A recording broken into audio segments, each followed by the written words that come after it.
దాని విషయమే అతిశయం. ఈరోజు లోకం కూడా చూడండి, పాపాన్ని గురించి అతిశయం. ఈ గే బైసెక్షువల్ మ్యారేజెస్ గురించి చూడండి.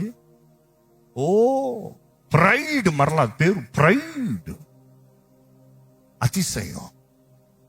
Do you think God will any means be happy about it?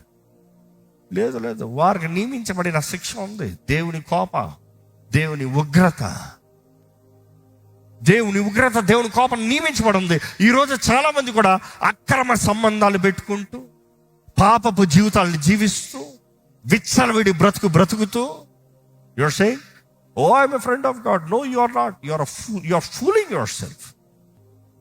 ప్రార్థన చేయలే, వాక్యం లేదు, దేవుళ్ళ నడవట్లేదు. ఏంటి నువ్వు అతిశయించేది? దేన్ని బట్టి అతిశయిస్తున్నావు? అరే ప్రార్థన కూడా చేయండి, పనికి వాళ్ళు అనరా. నేను సిగ్గుపడతాను వదిలి. నేను ప్రార్థన చేస్తా అవుతానంట, మరి చెయ్యవే. సో ప్రౌడ్ఫుల్, గర్వం. దేన్ని చూసి గర్వం? దేన్ని చూసి అతిశయం? ఏ విషయంలో దేవుడు సంతోషపడగలుగుతాడండి? ఏ విషయంలో దేవుడు మనల్ని చూసి ఆనందపడగలుగుతాడు? ఈరోజు మిమ్మల్ని అడుగుతున్నాను, మీరు నిజంగా దేవుని స్నేహితులైతే దేవుడు నన్ను చూసి ఈ రీతిగా దేవుడు ఆనందిస్తాడు అని చెప్పుకోగలరా? ఎందుకంటే చాలా మంది చేతులు ఎత్తారు. I was quite surprised because we all think we are a friend, but really we don't know we are the betrayers. వారు